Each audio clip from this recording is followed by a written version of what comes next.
Good morning, my name is Chris Hathcock. Well, is that too loud? I'm with the U.S. Fish and Wildlife Service, and I'm the restoration manager for the South Texas Refuge Complex. Our complex includes Lower Rio Grande Valley National Wildlife Refuge. Right now we're about 100,000 acres, all the way from Falcon Dam to Boca Chica Beach at Lower Rio Grande Valley. Laguna Atascosa is also part of our complex. It's about 80 to 90,000 acres right now, more along the coast. And Santa Ana, which is our smallest refuge, but considered the jewel of the refuge system, it's about 2,000 acres, and it's in Alamo, just south of Alamo next to the river. So we have a pretty large-scale program where we're trying to restore native vegetation, the woodlands, mostly in the Rio Grande Delta area, also areas upriver. We have tracts to the north around Saldo Rey, and other tracts closer to the coast that we're also trying to restore. As you know, there's different vegetation types in different parts of the valley. Some areas are more brushland, others are, like closer to the river, are more riparian forests with a very high canopy. How many of you have been to Santa Ana National Wildlife Refuge? That's good, I'm glad to see that. So you know about the tall canopy and the Spanish moss draping off the limbs of some of the taller trees. Very lush vegetation. Of course, you know, farther upriver and to the north, it's drier conditions. You got shrubbier vegetation that dominates. So we try to restore many different plant communities. There's a huge diversity down here.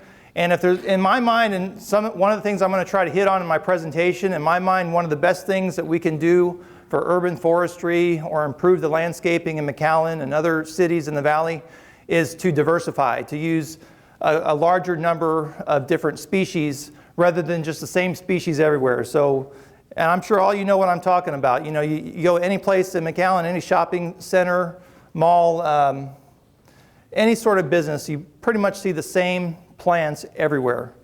And not only is that kind of boring, but it's also not as good for wildlife as it could be. If you diversify, you're going to benefit the wildlife in the area, birds, ecotourism. It's going to be more aesthetically pleasing for people. There's a host of benefits. If there ever is an insect outbreak down here that kills all the live oaks, well, the other species are going to be there still. And you actually, if you have more native species and a higher diversity of just species in general, you're less likely to have disease outbreaks than if you just had a monoculture of live oaks and ash and St. Augustine lawns. So that's one of the things I'm going to try to hit on during my talk. Okay, next slide. So this is just a shot. This is a recent shot at our nursery. We're actually based out of Santa Ana National Wildlife Refuge in Alamo. And right down the road from the refuge, we have a nursery. It's called our Marinoff Nursery. And we grow about 100,000 seedlings a year of woody plant, trees and shrubs. And this is just what it looked like last month. In the foreground, you see Cenizo. I can't tell what the other plants are. A lot of ebony and other plants that are native to our woodlands. Next slide. So this is just a closer look at our bench. We grow plants in what are called seedling bands. And these particular bands in this photo are only 6 inches high, and they're 1.25 inches square. But we grow most of our bands in 8-inch tall containers, and they're about 1.5 inches square. And we can grow about 2,000 of our regular size bands in a 10-foot by 4-foot bench.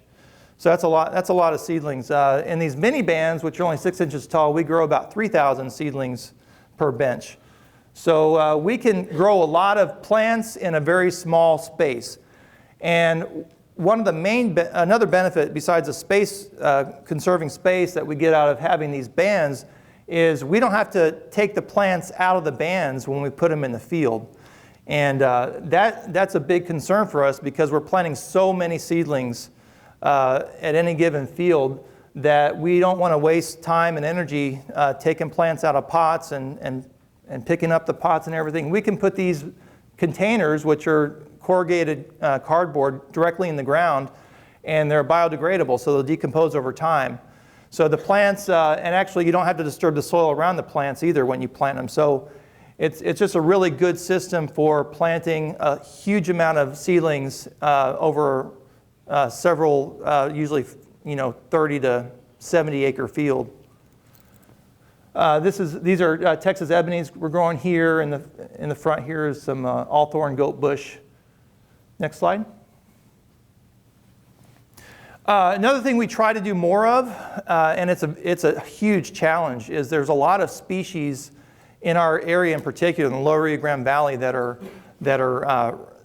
only occur here in the United States, and they're not quite as common, but they're disappearing because a lot of these species occur in more mature forests. They don't occur in just like a fallow field or a really early successional mesquite woodland. They take a long time. They live in areas that take a long time to develop into mature forest.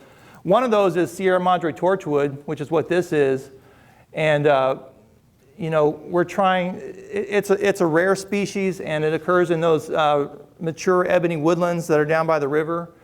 Also occurs further north of there in some areas, but it's a rare species, and it's very hard to grow because we have a hard time collecting enough seeds of that species and getting them to germinate. Actually, this species doesn't even fruit every year, so maybe once every 3 or 4 years we're able to get a good crop of seeds and actually grow them. So we're trying to incorporate not just the common species, but also the less common species into our program. Next slide. Let's see. Oh, we're just demonstrating that, like I said, the larger number of seedlings we can grow in a bench in the mini bands here. That was just last month. We're trying to revert to the mini bands just to increase our production capacity. Next slide. So our goal is not to plant an entire forest, not to plant every single plant of every single species that would occur in a mature forest. What we're trying to do is we're trying to plant enough woody plants that we're going to increase the woody structure, increase the diversity enough to sort of jumpstart natural succession, which is the process of going from a cleared farm field basically to a mature forest. And of course it takes not just decades, not just centuries, but probably several centuries to really get to a mature forest from a farmland. So to sort of jumpstart it and to increase that process, or to increase the rate of that process, we're planting these species to add the diversity. A lot of the diversity has been lost in fields that have been farmed because the areas that were cleared of all the original brush or forest. The seed bank in the soil has been depleted over time.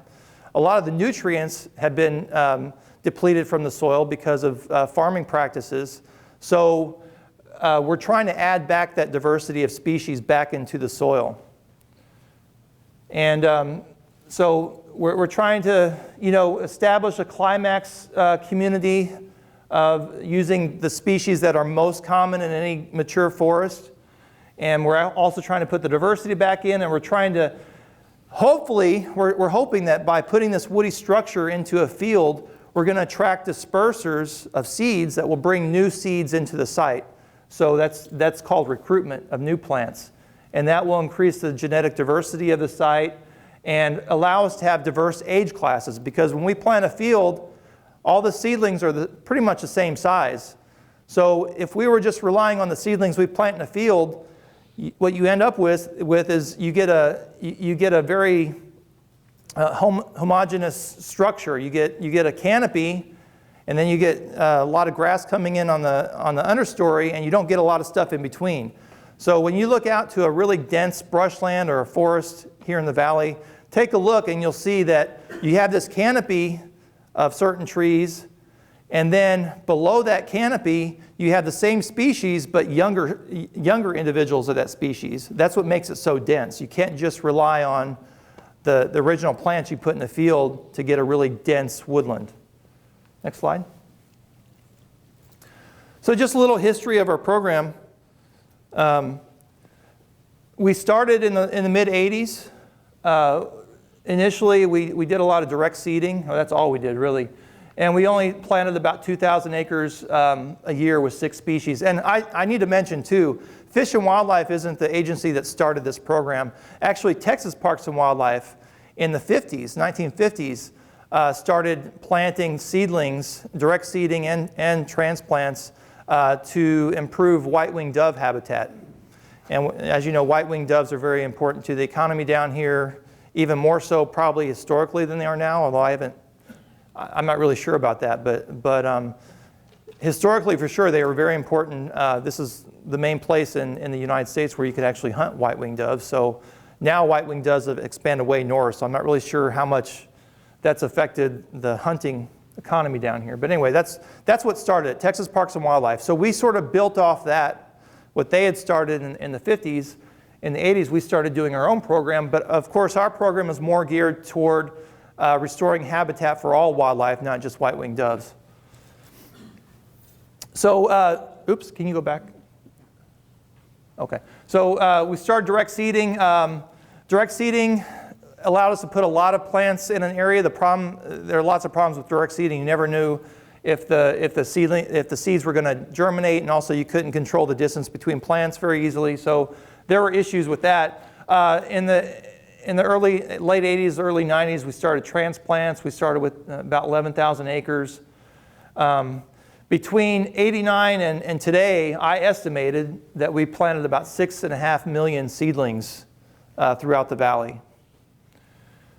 So before 2007, we were planting about 200 to 300 plants an acre, and we were doing a higher acreage, about 800 a year,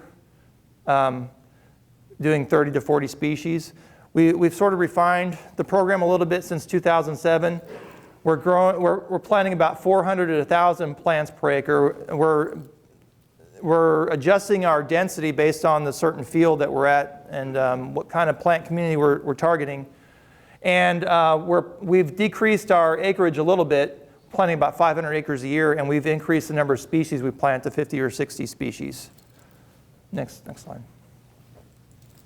So this is I know it says phase out plan at the top, but this is my job security plan really, because this means at 500 acres a year, I'm good for at least, 12 years? We got about 6,000 acres of active cropland left.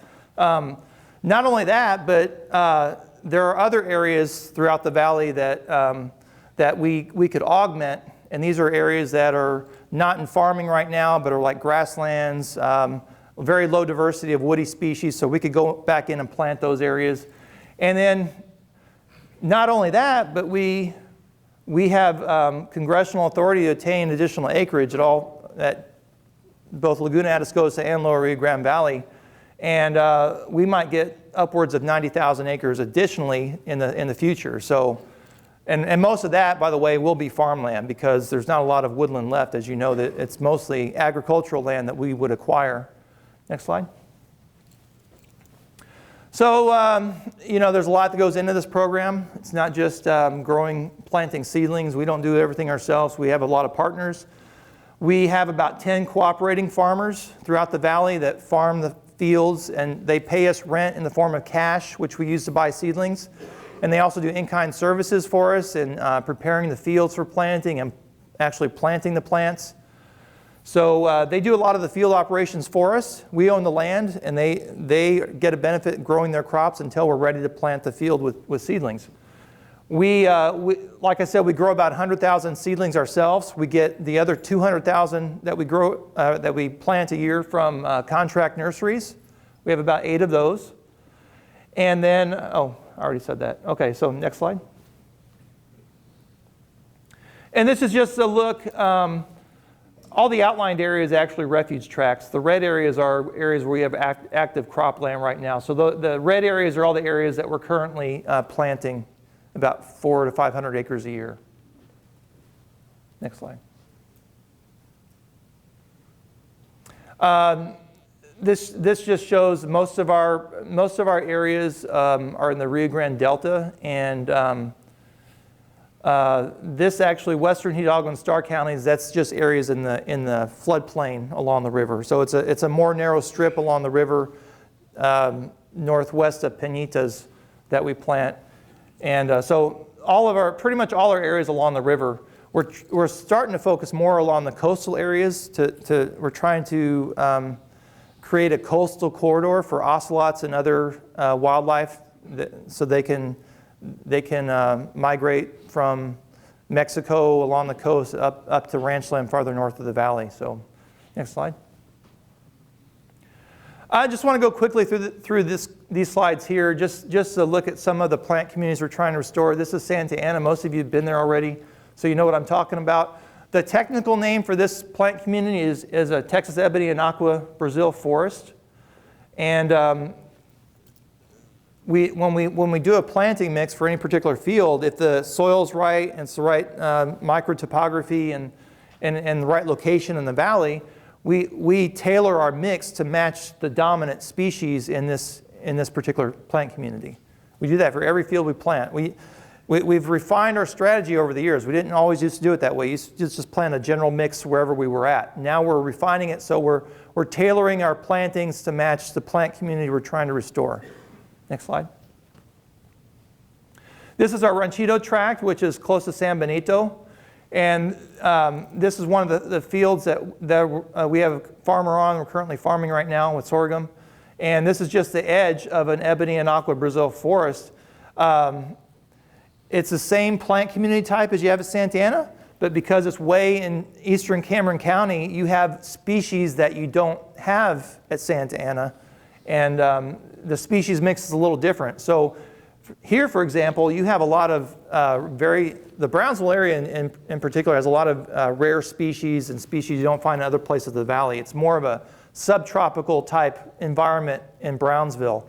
So you have very interesting species like hapoi. If you've heard of that, it's a native citrus tree, and really very, very rare. There's some of that in the natural woodland there. Capparis, Sierra Madre Torchwood, which I talked about earlier, mountain laurel, which you don't really find other places of the valley too frequently. Lots of things that are real specific to this site. Next slide. Question. Yes. That picture, was that a planted forest or was that a... No, it was an original forest. Well, yeah, relatively undisturbed forest. Yeah.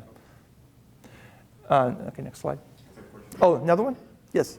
Yeah, we know that the good old Texas Ebony does really good outside. How about in a confined urban? Is that a recommendation? That's a good question.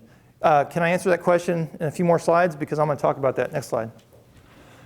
So this is just one of the common species. That's one of the dominant in the subcanopy of the Ebony and Aqua Brazil forest. That's Brazil. Next slide. Just an example of Tamaulipan coastal shrubland and more saline sites. You have lower vegetation. So you have a lot of shrub species in there, not so much trees, although there are some. But the trees in this kind of area, mesquite, ebony, and others are stunted. They're not as tall as they get in other places. Just a huge diversity of shrub species in these kind of sites, though. Next slide. And this is just the same. Actually, this brush or woodland is adjacent to the one I just showed you, and it's a slightly higher topography, so not quite as saline in the soil. So you have a higher canopy, but also more of colema, which must be sort of salt sensitive, but that's what I've noticed. Next slide. And just an example of some of the species. Now, sort of addressing your question a little bit, and I'm going to talk about it later. These are all species that are dominants in our natural woodland communities throughout the valley. And they're great for wildlife. And there are native species that are great for landscaping too, which I'm going to hit on. Not all of them are, and I'm not trying to dissuade anybody from using certain native species. If you want to, go for it. But there are some native species that work better in landscapes than others, especially if you're talking about planting close to a structure, a house, or other building. And you got to take that into account. A lot of people associate natives with having thorns and sort of being messy, but that's not the case. It just depends on what species you're talking about and how they're used, because there's a purpose for they can be purposed the right way, they can be put at the right sites to be used most effectively. So just real quick, this is lote bush, and Colima. If you need a security hedge, these are really good species for that. Nobody's going to try going through I guarantee you, put this along your fence, nobody's going to try going through either one of these.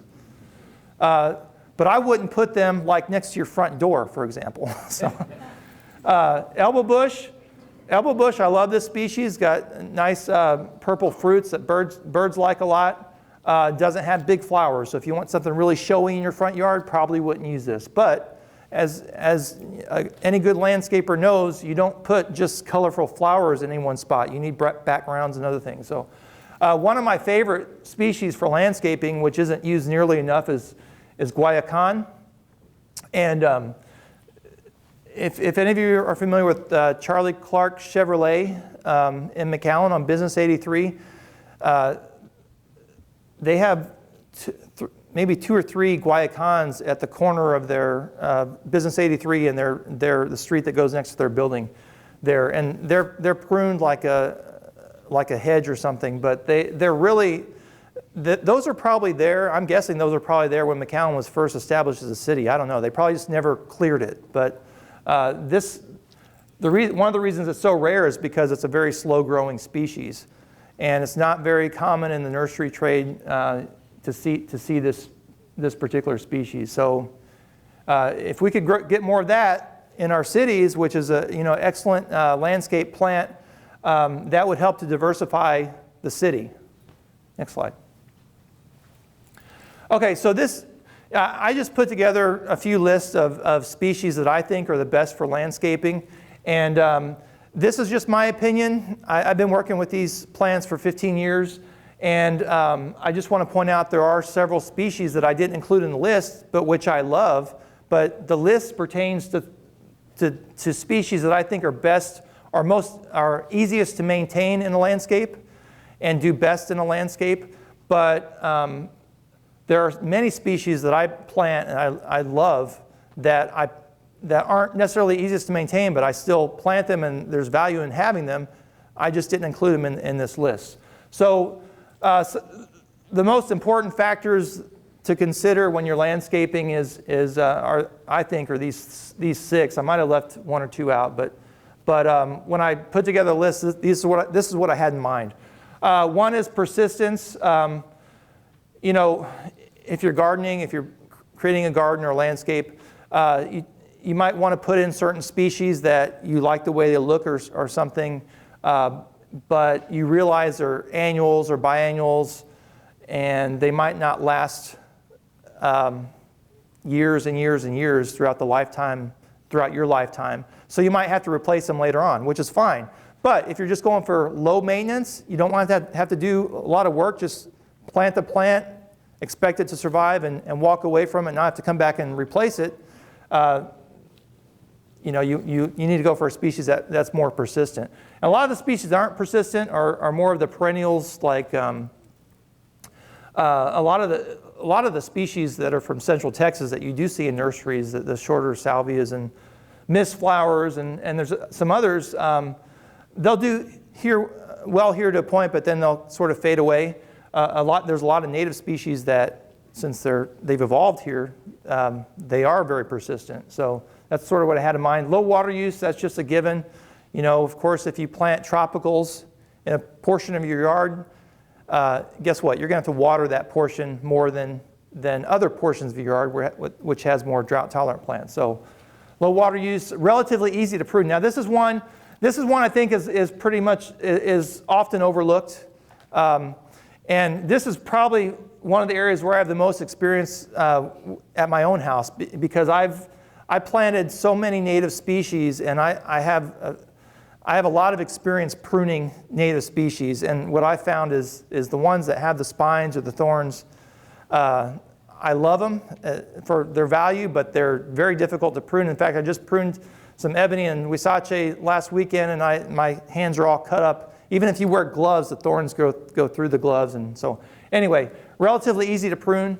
Moderately slow or slow growth. that's important because if you plant really fast-growing species, they tend to get really out of hand. You have to prune them more to keep them confined to where you want them. This is one I think is important because as far as diversity, which is one of the things I'm trying to hit on here, if you look at the typical neighborhood in McAllen or any city down here, especially the newer neighborhoods, you see a St. Augustine grass lawn, Bermuda grass lawn, and they plant like a ash, Arizona ash or live oak tree in the front yard, and that's pretty much it. I mean, there's not a lot of, you have the lawn, and then you have a tall canopy tree, and there's nothing in that gap in between. And if we can include trees that are slightly don't grow as tall as your typical ash or live oak tree, they'll fill that gap, and you'll be able to put more of them in. They'll be easier to maintain. You'll get all the same benefits, the shade, not just shade, but the cooling effect of trees in your lawn overall. They'll provide a better windbreak. There's a lot of advantages to planting smaller trees rather than just one big tree, I think. So that's one of the things I was looking at. And being attractive, of course, is something that goes along with being persistent, because if you plant a tree that's not attractive, either you or somebody else is going to eventually cut it down. So next slide. So just the best trees I could think of. Coma is the one that I included that does have spines, but it's relatively slow growing, and in my experience it's been very easy to maintain with very minimal pruning. It's a small tree, although the really, really old ones do get really tall. They get up to 40, 50 feet tall. I've seen them. So, but it does stay relatively low. If you look at, if you go down to Lana, I think it's the Wells Fargo Bank, right next to the Jason's Deli. If you look in there, and if you just casually glance, you might go, oh, there's a bunch of small live oaks throughout their lawn. Those are actually coma trees. And they're beautiful trees. They have sort of like an umbrella-shaped canopy, but they stay relatively smaller, and they're easy to prune. I've had to do hardly any pruning on mine in my yard over the past 10 years, and it's maintained a really consistently nice shape to it. Chipotle, or Texas persimmon. Again, slow-growing, smaller tree, no thorns. Nakawita, which is, I know it's common down here. There's a reason it is so common, is because it's a beautiful tree with beautiful flowers and very easy to maintain. It's a native. So, the larger tree I included was Olmo, or cedar elm, and it can get as tall as any live oak tree. The great thing about cedar elm, and why I think it's a better tree to use than live oak, is because of its vertical growth habit. It grows straight up, and live oaks tend to spread a lot. And with cedar elm, it'll grow straight up, meaning you don't have to prune all the branches that go to the side as much. And I'm thinking, when I put this list together, I'm thinking the typical residential yard. To me, cedar elm's a much better tree to put in there than live oak. I would rather have my tall tree as a cedar elm and put a lot of smaller trees throughout than have just one live oak that might shade out everything else and then have to worry about it spreading out so much. So anyway, that's my opinion. Anaqua, a lot of people say Anaqua is a messy tree, and I agree. If you put it in the wrong spot, it could be a messy tree. But when I look at the advantages and how easy they are to maintain, and also the advantages to pollinators, the flowers, insects use the flowers, and the fruits for birds, it's a great tree. Okay, next. I'll just go real quick through this. This is just, and you can get with me later if you want me to give you this list, but I just found these to be easier to maintain shrubs, and shrubs are something, especially native shrubs, should be used a lot more because they can fill niches that trees can't fill. And actually, I know this is a tree conference, but it's kind of hard to distinguish between trees and shrubs down here in lots of situations, because a lot of the shrubs can become trees, And I've seen actually a lot of trees that look more like shrubs, even the ones I just mentioned that are pruned in such a way where they're shrubs. So we can use shrubs much the same way we can use trees. Next slide. And this is just based on my experience with perennial gardens. And when I do perennial gardens, it's mostly to attract butterflies and other pollinators. And these are some of the best ones as far as ease of maintenance, so that I think if we use more of these, it'll diversify the entire landscape. And if a lot of people do it, diversify the entire city, and the city will look a lot nicer, be more diverse, attract more birds, butterflies, better for ecotourism, just better for the economy overall. Okay, I gave a presentation in Ciudad Victoria in Tamaulipas back in 2009. And they're also really interested in native plants and plantings, and they actually have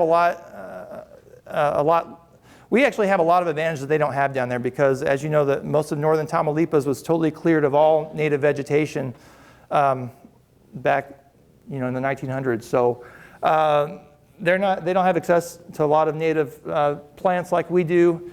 And the whole urban environments in the big cities are pretty much devoid of native vegetation. So just examples, and I left this one out of my list, even though it's a great tree. The typical landowner or homeowner is probably not going to have a lot of room for this, or they already have palms. But anyway, next slide. Sable palm is a really good one. Ebony, that's one that I really love a lot, but from a pure maintenance standpoint, probably not the easiest to maintain. In fact, it's not. Next slide. Also a very good nectar tree, and that's something we're lacking here in the city. Pollinators are very important to agriculture, to attracting butterflies, to a lot of other ecosystem benefits that most people aren't even aware of, but very important. Next slide. I'll keep going. But go back to that pod there. That pod, actually, the seed pod is something that's underutilized, and people say ebony's a messy tree. Well, I think a lot of people say that because they're talking about the mulch that's created by these big ebony pods. But you pay like what, $5 to $10 a bag of one or two cubic foot bag of mulch at Home Depot or Lowe's. If you rake this up, this is the best mulch you can use on your garden that there is. It's really good. Not to mention if you want to have coffee made out of ebony beans. People have done that. People do that still. Okay, keep going. This is a champion ebony tree at the Sunshine Academy. Is that still there? The Sunshine Academy? Yes. In McAllen? Okay, next slide. Keep going. I think this is still there. I just saw it. This is a hedge of ebony that's being used. Am I out of time? Okay, keep going. Anaqua. Keep going. This is a very fast-growing tree. If you need really quick structure, plant that. Don't plant it close to a house or any sort of building because it's very fast-growing and it'll fall. This is just like sugar, hackberry, ash, in my opinion. You don't ever want to plant those trees close to a building. You'll just have problems. Keep going. That's Popinax. That's native. That's exotic. Keep going. Okay, we planted this back in 2005 at Benson State Park. Keep going. Actually, it looks even better now, but keep going. Mostly ebony and really fast-growing shrubs. That's just 3 years later. Next slide. And that's 6 years later, and you should see it today. It looks even better than this today if you go down there. I mean, just if you want something really fast, an area that you just want vegetated with native vegetation for shade or wildlife or whatever, you can do something like that. Chipotle, keep going. The bark is one of the features that makes it really attractive. The berry, that's edible. Humans can eat that. I've had it, yeah. This is great for golden-fronted woodpeckers. They love this fruit. And golden-fronted woodpeckers are real common in the cities. I'm sorry. In Mexico, they call it Barreta China, but it's Sierra Madre Torchwood here. And that's one of the seedlings I showed you we're trying to grow at the nursery. Hard to grow. Next slide. Barreta is a very good landscape plant that occurs in the gravelly hills and the borders of Scarp Materia. And it's the only place in the country where it grows, or where it's native. So I've used it in the landscape. It's very good. In fact, Quinta Mazatlan has some. It's a host to a swallowtail. I can't remember. Next slide. Nacahuita. Okay. They call it Nacahuita there. Okay, next slide. Frijolillo. Mountain laurel. Next slide. That's a very good one. I would have included it, but it's so uncommon in this area in natural situations that, I mean, it is native, but not you know what I mean. It's native, but really not too native.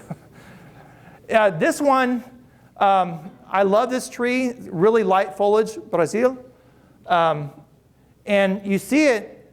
For some reason, you see it in gas station parking lots a lot. I don't know why, but anyway, it's a great tree. It's very good for wildlife. It's a pain to prune, but it stays short, relatively short. And if you have especially an older tree, pruning is not that hard. But if you start with a small tree and let it grow, you're going to be pruning it a lot, and those spines are killers. Next slide. Can't even tell what that is. Okay, next slide. Am I out of time? Okay, thank you. All right, thank you very much.